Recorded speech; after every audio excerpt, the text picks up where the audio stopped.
Hello and welcome to Beyond Top 10 Tennis. My name is Dr. Ashley Morgan Berge and I'm your host. I'm the author of 11 books, a CEO of 12 years, the founder of a startup set on data privacy, most importantly an elite performance coach of over 18 years, having worked with athletes throughout Europe, the United States to Australia.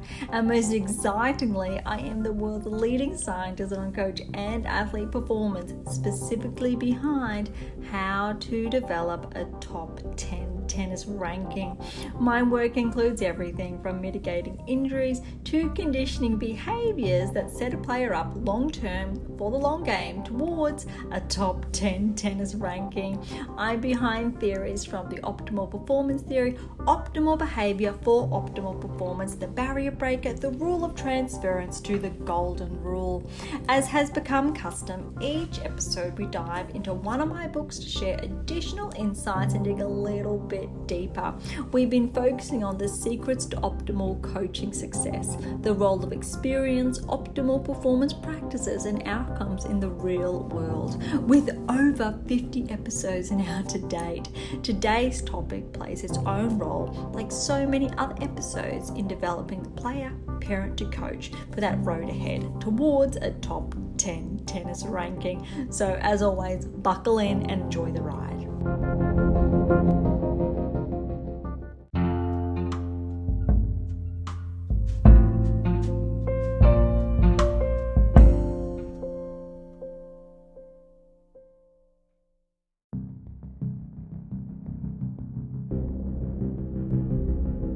Thank you so much for tuning in today.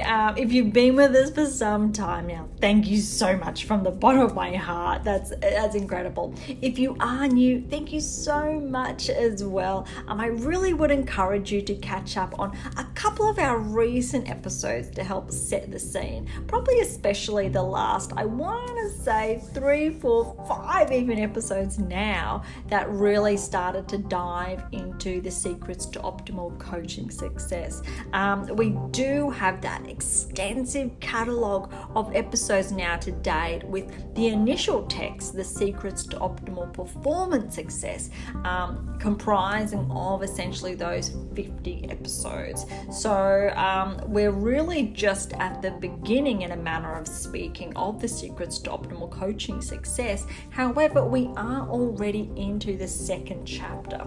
So I feel as though we have been going really fast, I think, in a manner of speaking, and that's probably also attributed to we've found our rhythm. We've found that pattern there, and I guess that level of applicability, that sweet spot, which is wonderful. And for those of you who have sent comments through there and feedback, thank you so much. And obviously at the end of each episode, irrespective which one, if you do have comments, feedback, please don't be shy and do send that through. I wanted to kick today's episode off with some interesting insights, and this is going to date the episodes. They are, I think, recorded in advance, so roughly, let's say 2-3 weeks out. Today marks the finals of the WTA finals. So by now you are probably all aware of that outcome, and it just wrapped up roughly, I want to say, an hour ago, for example. And Swiatek is now, she's reclaimed that number 1 ranking, and she did play Pegula in the final. I don't think the scoreline is probably fair to align with Pegula's level of play, which is really important to share. As far as our data is concerned, I couldn't be more happy that Swiatek has finished as number 1, because her season has been incredible, and not in regards to losing that number 1 ranking, because obviously Sabalenka stepped up, Rybakina this year stepped up, Gauff this year stepped up, winning their slams. Now, there's a very interesting conversation that even though Swiatek was not I think walking away with the silverware, in a manner of speaking, at all of those Grand Slams, she was still able to maintain that level of performance. Now, historically, a lot of my texts have focused on, I think, the data, and really, I think, looking at the key progressions and regressions, more explicitly in the What Is Your Game Missing series, and then the 7 Keys to Optimize Your Life really broke it down explicitly through those 7 keys and the applicability and how those 7 keys can earmark in a way if that player was progressing or regressing depending on their level of application, which was a really new and substantial, I think, finding, to be able to look at a player and to be able to ascertain if those 7 keys are in action or not, so what they need to work on to further progress. So where I'm going explicitly here with Swiatek is that we know that her level of maintenance throughout the year was exceptional, and when you look at the other players and if their level of performance was as exceptional across the season, not so much. However, that one player, and this is without doing the data this year explicitly in this respect, and it's absolutely exceptional in that light. Obviously, Gorv had an incredible season as well, but I would also argue that second in line there, and or if not equal to Sabalenka, would be Pegula. Despite, I think, not winning a Grand Slam, this has to be her best year on tour, which is, I think, fair to say. But if she obviously was positioned to move or progress to number 2 in the world, that would be incredibly understandable because of her performance. So I'm going to, I think verbally, which I would not normally say, earmark Pegula to further progress. If she's able to uphold that level of play, then next season we can expect really good things without me putting that in stone in this respect, because that's what it comes down to, that chart work, so the data, and obviously I've touched on our use of predictive analytics in the 7 Keys to Optimize Your Life, and I don't talk about necessarily the use of predictive analytics too much, because it can be used for, I think, more negative implications, which I'm sure if you're out there you can understand. We're predicting outcomes, for example.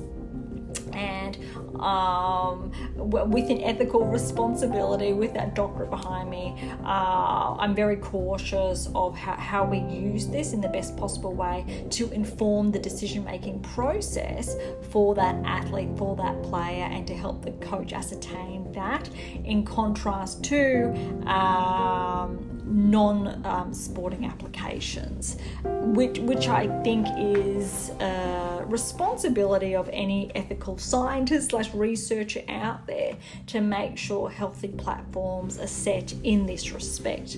Now, if we really want to dig just a little bit deeper, recall how I've touched on, we knew Swiatek was primed to win her maiden Grand Slam before it happened.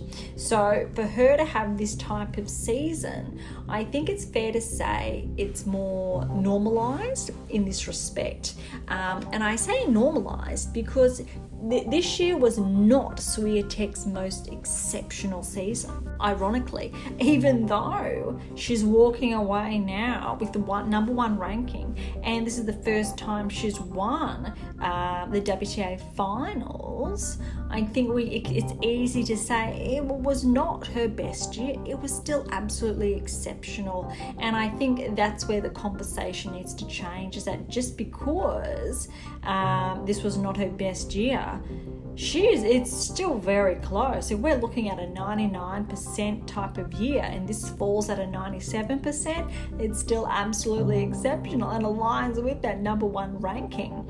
And I think another player who fell into this, we've had a number of them over the years, whether it's Halep, Kerber, there's been an absolute number. Serena obviously comes to line, and you've got the likes of Azarenka even up there, Osaka up there, and Pegula. It just offers something very new, and she's got a lot of similarities as a lot of those players, even with Swiatek. So if her game can nudge a little bit further, she is primed for more. Now, I think where I was going with that conversation, however, is that we have an incredibly dispersed field in this respect. And because the data has not necessarily been crunched this year quantitatively, it has by all means qualitatively. And the best news here is that the book is officially going to be released. And given that this episode is a little bit behind with our pre-recordings, it's literally it's weeks away. And by weeks, it's touch and go, but it's almost there. So by the time you listen to this episode, there's a very good chance it could be on the stands. But I will touch on that more later. So, but if you have been listening to our last 2-3 episodes, you will be aware that I did do a very big drop, that this latest text drops and uncovered the 8th key. And the fun part there is that no, I actually did not think the 8th key existed, and or there would be an application there. Though when we look deeper, and I delved really deeper into the data, it was found, and I was absolutely ecstatic. However, was quite complicated, because it was really about how can I shape this outcome to align with the 7 keys, because a very significant part of the data is within those keys, because it's essentially how individuals learn. And this is where that humanized approach comes in. So recall, each and every episode I try to draw in that humanized approach. So for those of you who are new, it's really noting that we are all individual, which means if you are a tennis player, a coach, a parent and or guardian, we're all individuals. So some of you are going to play tennis, some are going to coach, some have a child and or children who play tennis. However, at the end of the day, we're all individuals. Those of you out there may not even play tennis, and it might be an inadvertent, I think, application/interest of Beyond Top 10 Tennis. And the best news is that it is transferable and applicable to life. And the conversation in this respect stems from the 7 keys to optimize your life that uses tennis as that blueprint, because it was twofold. Essentially, it uncovered more specifically what those 7 keys do, correlated with that top 10 tennis ranking. And the keys, so those fundamental steps that you need to put in place to get to a top 10 tennis ranking. And how then, if you reach that level, say the top 10%, how you can apply that in the real world. And it was a very, I think, complex, interesting book to build, looking at those re-applications in the real world. But it was very exciting as well. But the platform for that was to identify then the 8th key, and that it was there, and to set the stage then, and how the 7 keys are absolutely pivotal, because the 7 keys comprised of a complete text. Now the 8th key alone is comprising of a complete text. That is how substantial it is, which is really exciting. Drawing out all the data, but sharing its applicability, and most excitingly, it's more explicit. Whereas the 7 keys was, indirect. It didn't want to give you all the answers too soon because it wanted to prepare you, which is another discussion to be had, and the why behind that. But trust me, it was science-based, so the data was behind that to make sure the stage was set. And the best part here is that it comes full circle. And there's actually a chapter in this respect that I'm happy to share now, given that we're merely weeks away from it being released. And the best part in this respect is that not only does the 8th key align with then that top 10 tennis ranking, it also delivers the 8%. So those of you who are familiar with the term from the barrier breaker that you hear in the introduction each and every episode, to how I've touched on the What Is Your Game Missing series. So there are 3 substantial texts in that, all around obviously the quantitative data. So recall that's over 150,000 inferences in each episode, in each text, which is substantial. This body of work is built to. And it's so important now to take that next step, and through that we've been able to refine it even more, which means, again, if you're familiar with the work, we look at the micro discrepancies, so those percentages that separate the best in the world, and moving from that top 10% to now the top 8% is exceptional, because to move the marker by that 2%, that's a lot of work, and it's a huge and absolutely substantial gain, because in the grand scheme of things, 2% in the tennis world is incredible. It's the difference between potentially making that round of 16 quarterfinals to not. It's the difference between gaining entry into a tournament or not, progressing to the 2nd, 3rd round at a Grand Slam or not. That is how explicit that 2% is. And if we're able to move the marker 2% forwards to solidify that 8%, that is absolutely incredible and substantial. Of course, I am absolutely biased in the best possible way here, but recall that this is objective in respect to the data. So everything is underpinned by the data, and I cannot stress that enough, that what I have to say, what I am sharing, is not opinions and or opinionated and or subjective in that context, because it's all underpinned and backed by the data that we've been able to uncover. And that is why this will be my 12th book, and that is my number 12, released over 8 years, which is really exciting to be able to say that and share that, because the 8th key falls in line with that 8-year margin with the 8%. And I'm giving a lot of huge drops here, and I really hope to continue giving these drops over the next couple of episodes, especially to its lead up to its release and obviously afterwards. But more so, look, the WTA finals, it was today, and I want you to set up the 2024 season exceptionally. And to do that, if you can harness the 8th key, that is your significant stepping stone, which really centers on, if you're in the top 10, if you're starting the year inside the top 10 and you want to finish the year inside the top 10, guess what? You need the 8th key. And you obviously need the 7 keys with that as well. If you want a chance of ascending towards the top 10, guess what? You need the 8th key.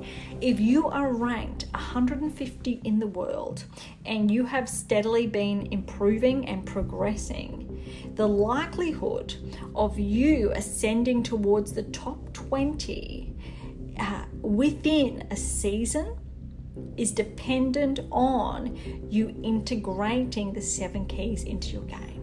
Now, how incredible is that? I cannot think of anything more awesome for an up-and-coming player ranked 200, 300, 400 in the world, and if you can begin to integrate the 7 keys into your game, this is your platform. All right, before I get too carried away on sharing just even more insights on the 8th key to the 7 keys to setting the season up to make sure you stay inside the top 10, to get inside the top 10, to win your maiden Grand Slam, all of it, we have the data behind it. If you want to have your most exceptional season, aligning with Swiatek, we know how.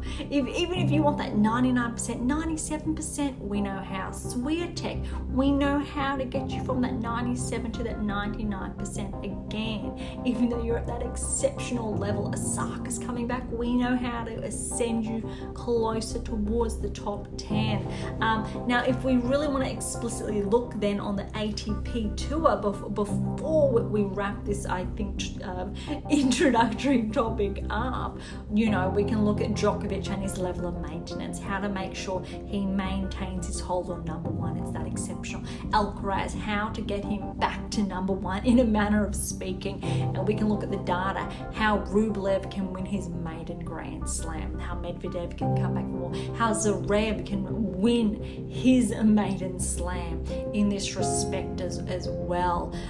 Sinner, how he can keep nudging closer and closer. He is primed for next season to be his best season, which is very ironic considering this year has to be his best year on tour.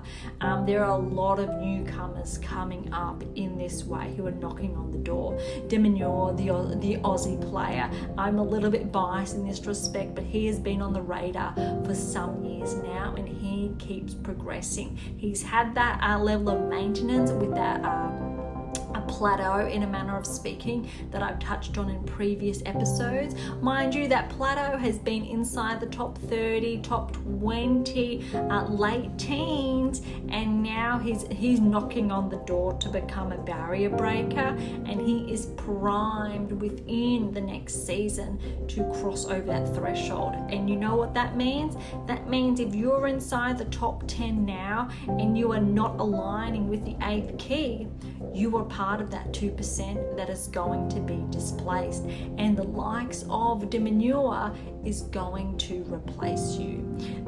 You've got TFO, who has the potential as well, which I know has really been widely talked about, and just the quality there, it really is exceptional. Now we can look at again the WTA, it's equally as exceptional, and I don't think equal amounts of credit are often given. And I think the conversation is really important because this backs onto then today's episode, which is all about gender interactions. And when we look at women's sport to men's sport, I think tennis really can lead the way in this respect, because the argument has been for a number of years that the ATP tour is more exceptional because of the likes of, say, the Federer, Nadal to Djokovic and what they've been able to accomplish. However, Serena was able to accomplish just as much. And there were not 3 players that Serena had to compete against. There were more. And that's where the conversation really needs to shift to, because you need to remember that Serena had the likes of Azarenka, for example, Sharapova. Hingis was still there early on, to Mauresmo very early on, to Henin at the very earliest stages. Now, all of these other players were coming up. Swiatek was actually around, however, in the later rankings, let's say. Osaka was there. So Serena essentially did, for a longer period of time, what Djokovic is doing now with the younger generations knocking on the door, while Djokovic is maintaining that hold. And I don't know, I haven't crunched the numbers in front of me about how many opponents Serena had in the finals, for example, whereas arguably Nadal, Djokovic and Federer, they did meet in a number of finals.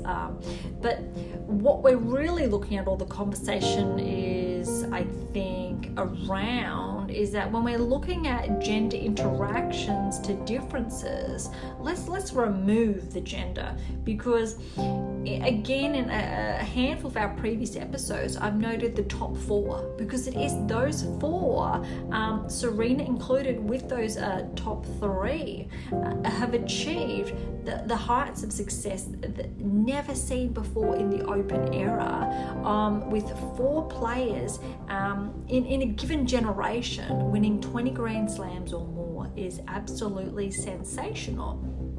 So there is obviously the conversation around why more players didn't win. Well, on the WTA Tour, more women actually did win Grand Slams in contrast to the men, because it was dominated by three exceptional players who were taking them all.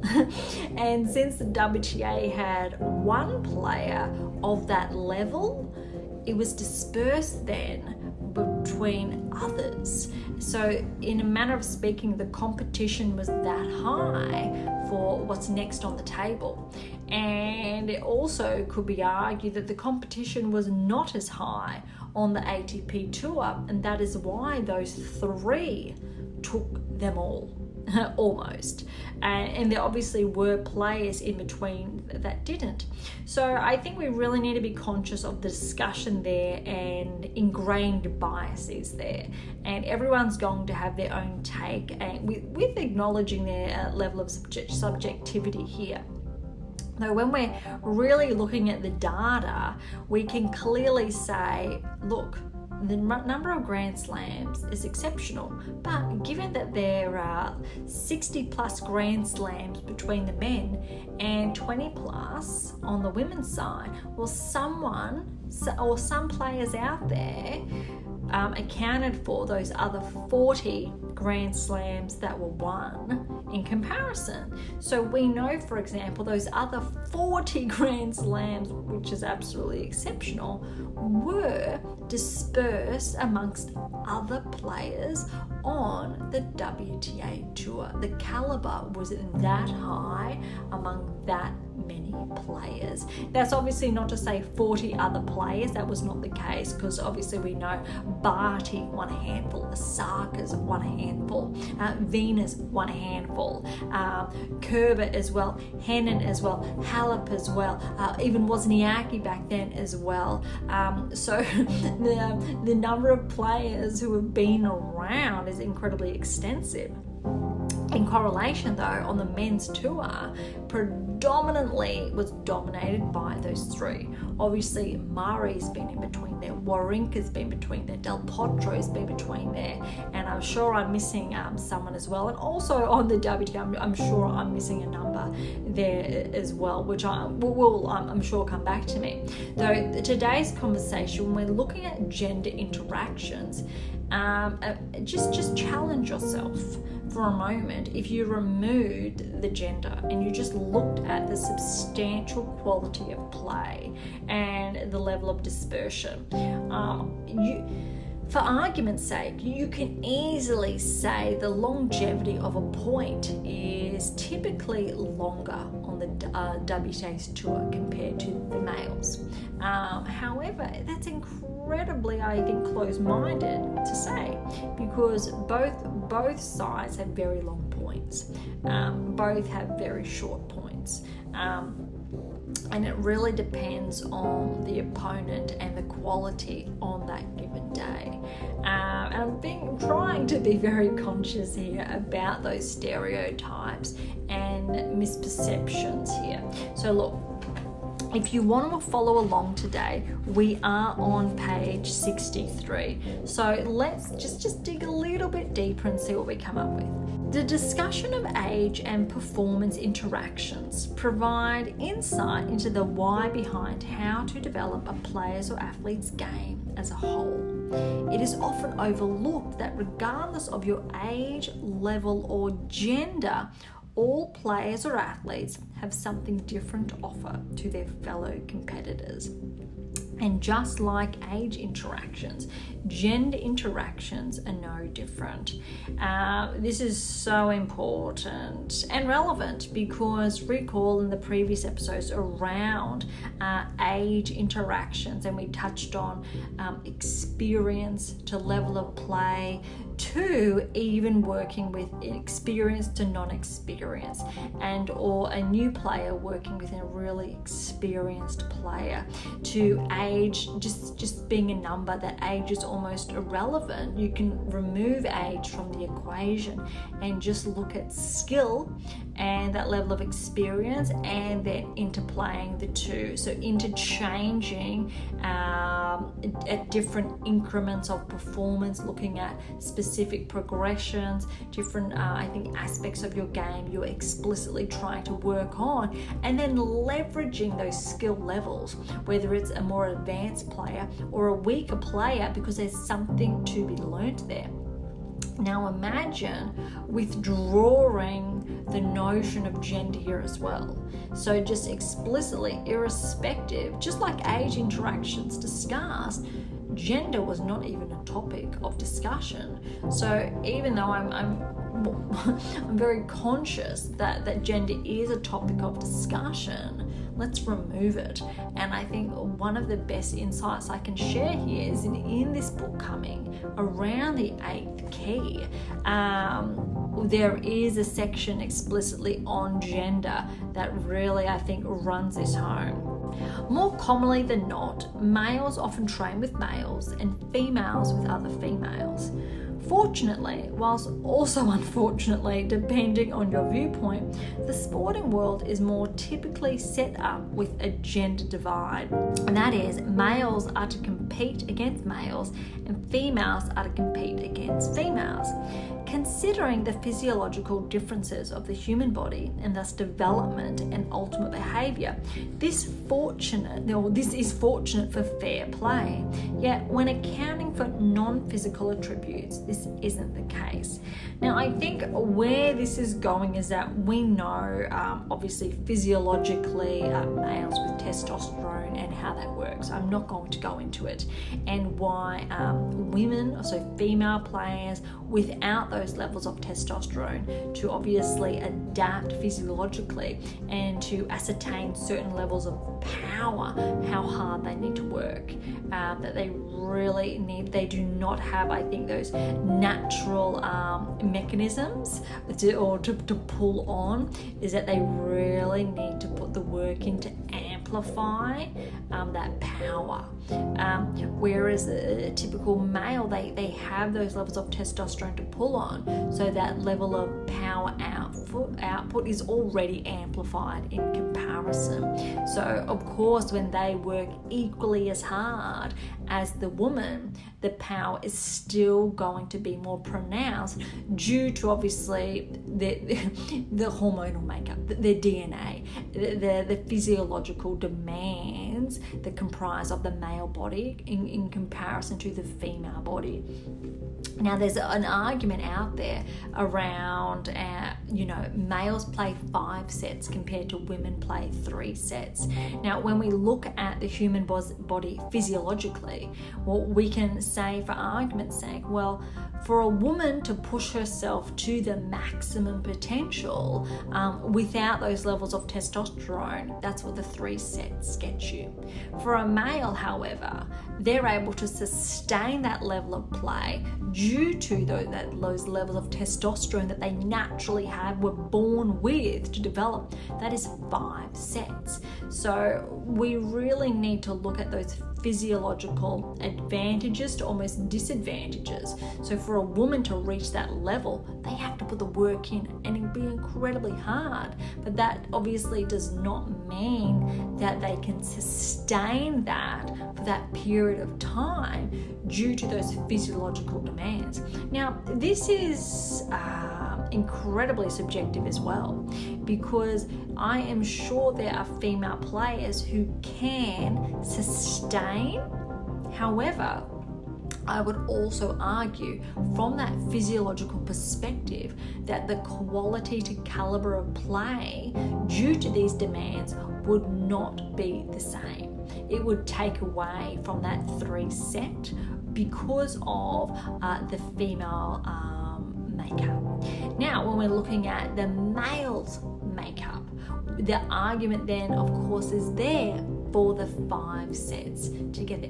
And that is where I think a lot of the conversations are not evenly weighted, because when we're looking at how hard a male works to how hard a woman works, equal amounts. How hard that male works in the gym to the female works equal. How hard that male works over 5 sets to how hard the woman works over 3 sets equal. Even though a non-informed person is going to have very skewed perspective and go, well, the male just played 5 sets, so that's obviously longer. Well, you can also have the argument in longevity and go, well, that 5 set lasted 3 hours. That 3 set that the females just played also lasted 3 hours. And there's also then the argument about the longevity of the point structure, is that a male's game is typically more short in respect to the points and not as long, whereas a woman's game, those points are typically on average more longer. So excuse, I think, the simplicity there when we're looking at, contrasting effects and or comparisons.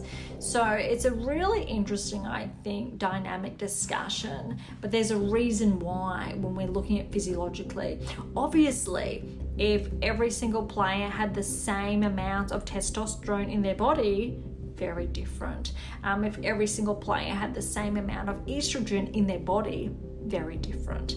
But we really need to, I think, be respectful of, I think, the human body, of the DNA structures there, and that, of course, men have more, they have testosterone, and the advantages that come with that in the best possible way affords those skill levels to reach those heights.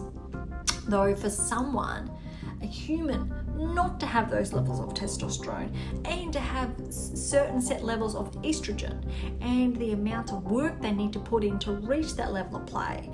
And it's really simple when we bring science into the conversation in this respect.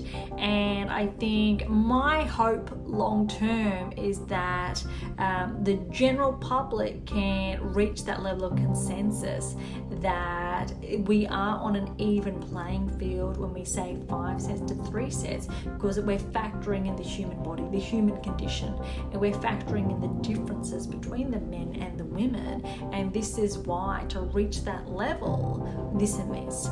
By all accounts, you can have a men's match that does not go to 5 sets, but it's best of 5 sets. So it's over 3 sets and it lasts for 2 hours. The same can be said for a 2-set women's match. It could go for 2 back-to-back tiebreakers and it's already at 2 to 3 hours plus. And I think that's where it's really important to have those type of conversations, because again, the general public is not behind the scenes and monitoring a player's response, and I think that the underlying physiological effects and the demands on their body after that. So I think both tours, irrespective, and the corresponding tournaments have got it right in this respect. So when we're really looking at gender interactions, so bringing things back, I think it's incredibly important, especially touching on those physiological differences, to go, there is something to be learned irrespective male or female, though we can acknowledge, I think, the differences there in the human body. Being in a sporting domain and in discussion of sporting inferences, the gender separation isn't about to change tomorrow. Yet, this isn't to say there isn't a fair and just cause for all genders to fall under the one sporting banner. gender aside. So I think this really touches on removing gender when we're looking at the top 4 and the exceptional attributes to those 4 players with 20 or more Grand Slams, which is obviously remarkable in its own feat. And when we can obviously remove gender from the conversation and look at skill, that's I think where it comes in. Look at the experience and the varying levels there, removing gender. Now we can still remove gender and still consider obviously the implications of testosterone, but also the implications of estrogen. And obviously the female player and or players with those levels will not have equal levels of testosterone in this respect. And that is why a male player reaches that level of play in contrast to a female. But you know what? A female player that gets incredibly close, guess what? The work they've had to put in to reach that, where it is not natural, they have to work exceptionally hard, is sensational. Now for a male to do the same, to work at an exceptionally high rate, guess what? That's what corresponds with those 20 plus Grand Slams. So that the level that they're all 4 have been able to produce in their own right really is next level. And I think, and my hope is for all 4 of those players to be viewed in the equal lights, in contrast to, I think, the discussion around who's the best and or who's not, but also for Serena to be brought into that conversation more frequently, because for a woman to achieve the same feats as men and to not have just 2 primary competitors, as say Federer had Nadal and Djokovic as primary competitors, for example, or Djokovic had Federer and Nadal as primary, probably Nadal more arguably towards the end, and or Nadal both. And of course there were more competitors, but look how many competitors Serena had. So many more. So it's threefold, because the level of players who secured those 40 other Grand Slam championships, that's sensational. To think that one player had 40 other players vying for and all that secured that Grand Slam. Obviously there are ones that won multiple, so it's not 40 distinct. But then you have, on the men's side, there was literally only, I think, 3 to 4 other players over the space of those 60 Grand Slams that got in. Which is, again, and I know as I'm sharing this, it's edging closer towards 70 now, with the Djokovic's 24 to Nasrid. So that's 66, I think, encompassed, which is, again, astronomical in the best possible way. Because when we factor that back then to the women's tour and look at, I think, the other players and the level that one other player had to reach to secure those 20 plus, that is next level. When considering the player athlete as a whole, irrespective of gender, coaches are able to condition them as just that, a player or athlete, not as a male or a female. Although physiological differences are necessary to account for and take into consideration for the developmental player-athlete performance is not dictated by gender. Rather, the work a player-athlete is willing to put into developing their sporting performance is a key performance indicator. And I think we're going to finish on that because it's so substantial and important.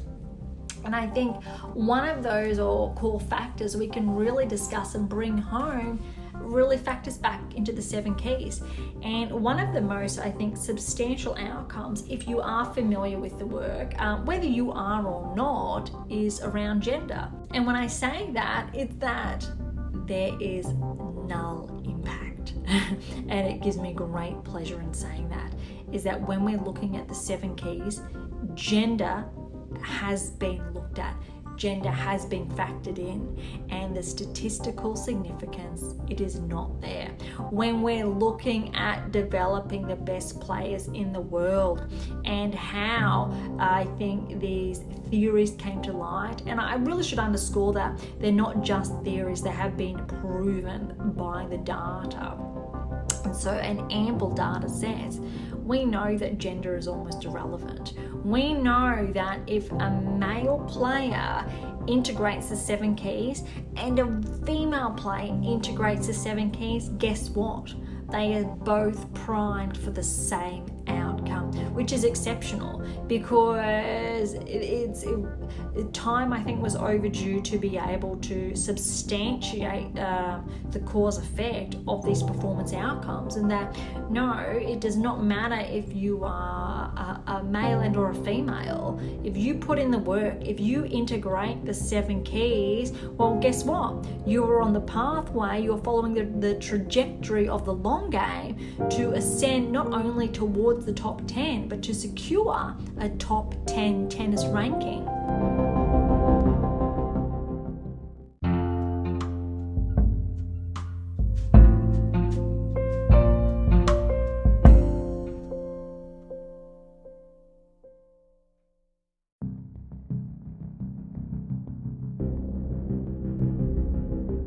Thank you so much for joining us today. Thank you so much for listening. I really hope you enjoyed today's episode. I guess it was twofold on gender and its role in interactions, and really setting the stage today's episode with those those new insights I'm now able to share with my book that is on the way. I'm so excited.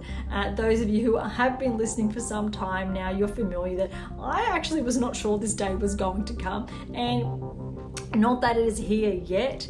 It is on its way. It is within reach. I can almost touch it. I can almost smell it. And so I am not, I think, afraid and or shy of and or not aware of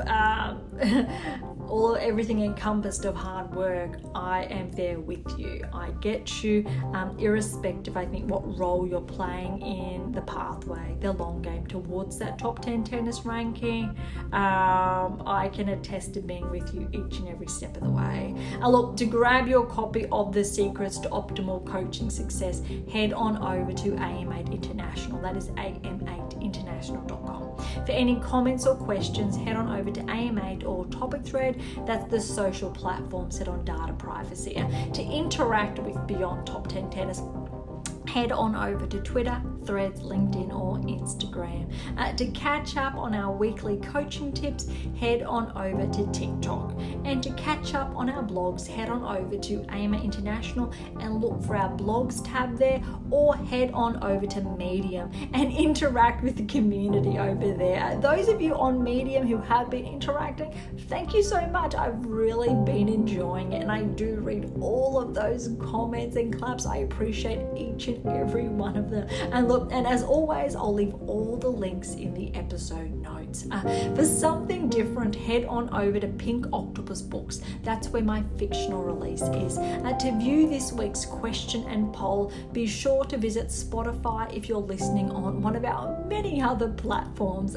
For something left of field, visit Spruik for some random polls. And I'd love your feedback there. It's just a little bit of fun. And of course, if you enjoyed today's episode, please subscribe, like, share, and or all of the above would be absolutely phenomenal. For those of you who are interested, we do have scholarships available on AMA International, as well as options to work with me exclusively. I really want to run that home with the new season starting next year. And those of you now, especially on the WSJ, with the tour coming to a close, you have a few weeks now to rest up and prepare for the 2024 season. So like I said earlier in today's episode, planning to maintain that top 10 ranking throughout the season, nudging closer towards that maiden championship and or replicated success, or you're ranked, whether it's outside or inside the top 100 and you've been progressing, or you want to get unstuck from that plateau. come and say hi. Don't be shy. I have limited availabilities, but it will give me great pleasure in nudging you a little bit closer towards that top 10 tennis ranking and or achieving replicated success. And I really do encourage you to get your hands on the 8th key when it drops, because it really will set you up for a season like no other. On that note, thank you so much for listening. I'm so incredibly grateful. I am your host, Dr. Ashley Morgan Berge, and this is Beyond Top 10 Tennis, and I'll see you next time.